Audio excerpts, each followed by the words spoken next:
Hi guys, I wanted to bring you out here because I was out here doing my morning garden walk and I noticed some things that are wrong in the garden.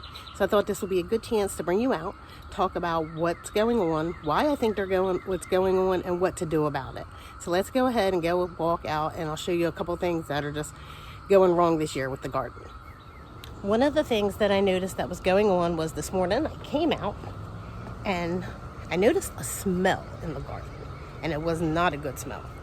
And so I started looking around, and this is what I saw. Several of the beds are suffering from mold. So we have mold here in the potato bed. We have mold over here in my calendula. And let me pull this back so we can get a better look at what's going on in the potato bed.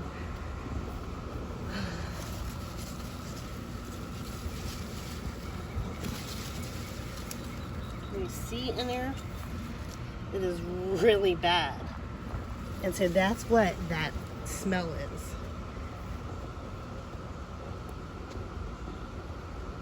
So what am I going to do about it?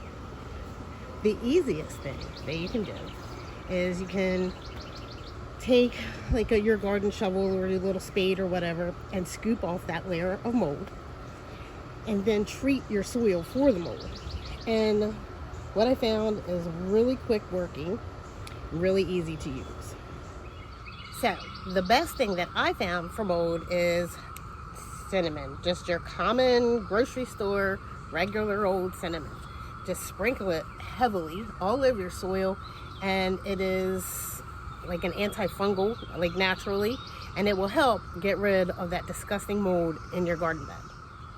You can also use cinnamon when you're starting your plants indoors. Sometimes we get struck by that pesky little bit of white mold in our plant starts, and you can do the same exact method. Take a little spoon, scrape off the layer of mold, and treat everything with cinnamon. A lot of people will also use the cinnamon in advance to proactively prohibit mold from growing from to begin with. So that is also a good option. Just sprinkle a little bit on top of your soil. I also like to use vermiculite on top of my soil to help, or perlite helps as well to help keep down any chance of mold when you're growing your plants indoors. Treating your plants for mold doesn't have to be expensive. You can usually get some cinnamon at your local dollar store, especially Dollar Tree, for $1, or your dollar store for $1 or $2. It's going to take a little bit of cinnamon. I usually go through a couple of the taller little bottles of cinnamon. So that little canister I showed you isn't going to be enough, but it'll be a start to get things going. Another problem I've had in the garden this year is early bolting. So my carrots have bolted, my onions bolted, my garlic bolted, all way too early, way than it would traditionally. Carrots are biennial, and so typically they shouldn't bolt at all. Usually the first year they just put on the root, and that's what we harvest. And the second year, if you leave them in the ground, they will flower. But mine started flowering already. Let me show you. So it's a sea of green, and it's hard to see, but right here we have what is getting ready to be a carrot flower. I already pulled some out this morning before I thought, hey, I should probably make a video about bolting and why it's happening. See if there's any more in there. There isn't. Well, this one looks like it's getting ready to. You can tell because the stalk gets pretty thick and it gets really fuzzy at the top.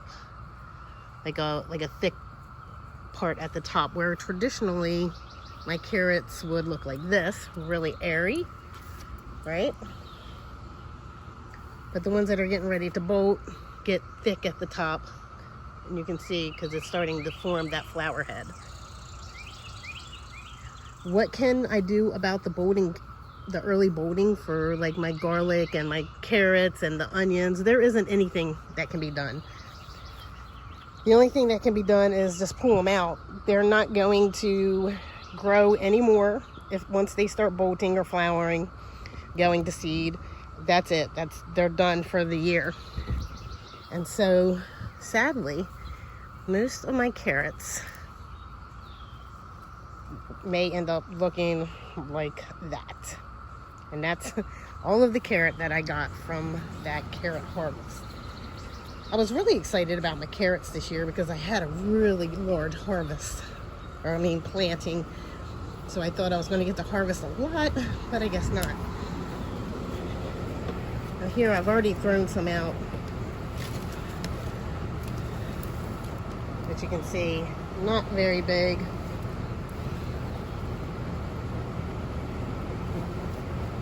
So that's really disappointing. My onions, I had probably 40 or so onions planted. I only got 10 actual onion bulbs out, and they were all fairly small. Only one or two was a complete developed bulb. My garlic really broke my heart because I had a lot of garlic planted. You know, you plant garlic the year before and it all bolted, and I probably got 5 out of probably 60 garlic, so I'm really sad about that. So, in all honesty, I'm feeling pretty discouraged about the garden. If it could go wrong this year, it really has. So we've been plagued with cicadas.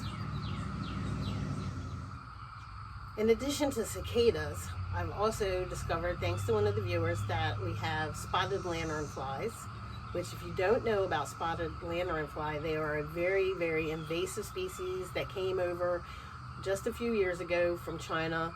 And they are a plant hopper, and they suck the sap out of your trees and plants, and they are very destructive, and they form in mass on plants. And it's not good.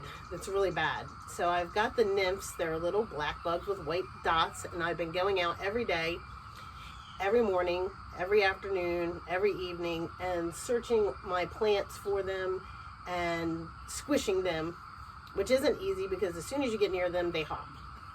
Across the street from me is a blank area of land that the town owns, and there is Tree of Heaven, which is the host tree for these insects.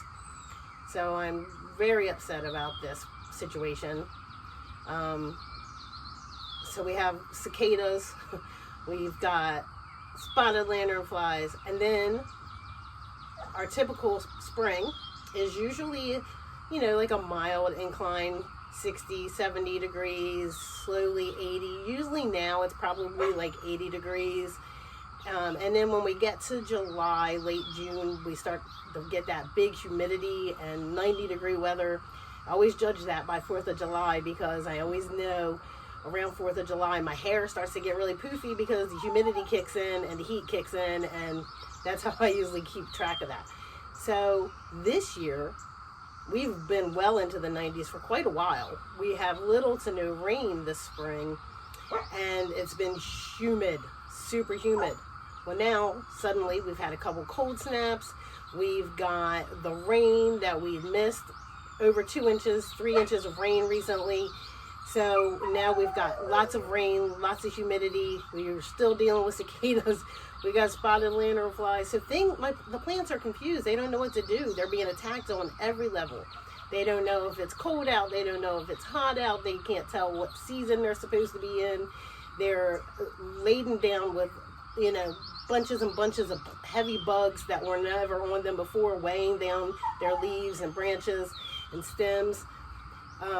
Then they have this invasive species coming in, and it's sucking the sap.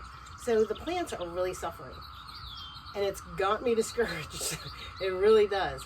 But you just can't give up. It's okay. Nature finds a way. One of the things that I have learned is that when you're planting, especially food, when you're planting your vegetable crops and such, try to plant more than you're going to need, because every year you're going to have loss. From some reason or another, there's going to be loss in your vegetable garden every year. But if you overplant, then you're still going to most likely have some left, because it's very rare that you have 100% loss. Most of the time you are going to lose a quarter of your crop, sometimes half of your crop every year. Sorry, cicada, got me going back. But if you overplant, you kind of plant preemptively knowing that you're going to have that loss. This year, I have way more loss than I could have anticipated because I never expected the weather to be quite this crazy, the bugs to be quite this bad, or to be experiencing any of the things I am. I'm not going to lose all my crops. I might lose those potatoes. The mold there was pretty bad. This is my first year with potatoes, and that is an area in my yard where water does tend to pool. So I will know next year not to plant the potatoes there. And I'll lose the potatoes. Luckily, I can still get potatoes from the store. I'm not going to be devastated if I lose my potatoes. Now, if that was my tomato plants, I would be totally devastated because I am looking forward to those tomatoes. Tomatoes taste like sunshine, and I need that in my life every single day of the year. So I'll be sad if I lose my tomatoes. Let's take a look at a few other common ailments that could be going wrong with your garden, that is going wrong with my garden right now. One thing that's going on in the garden, on top of all the other things, is yellowing. So here we've got this catnip, not catnip, catmint, nepeta, and you see that it's got the yellowing at the bottom. You can see it in that one too. There's a couple of different reasons your plant's yellow. 3 of the main reasons is overwatering, underwatering, and chlorosis. So how do you know what's what? Well, the overwatering and underwatering is typically kind of easy because if you are overwatering, you can just stick your finger in the soil and see how wet it is and do it regularly for a couple of days. The next thing is underwatering. You usually know that it has an issue with underwatering when it has browning attached to the yellowing. And then the next thing is chlorosis. So how do you know if it's chlorosis? Well, let's go over here and I'll show you. This tree, while in a bag to protect it from the cicadas, is a classic example of chlorosis. If you see here, you see the yellowing, but you see the veining is dark green. Now, a month or so ago, this entire thing was pretty yellow, and we're getting it back to normal. But that dark veining with the yellow leaves or pale green leaves and dark veins is a classic sign of chlorosis. And what you can do for chlorosis is treat it with a product like iron tone, because chlorosis is an iron deficiency. So those are 3 issues that could be happening, causing yellowing in your garden. I've had several people say that they've had a really bad time with pests in the garden this year, and I have as well. In addition to the multitudes of cicadas that I've had to deal with, the spotted lanternflies, my other biggest nemesis in the garden this year, aphids. It's crazy ridiculous how bad the aphids are this year.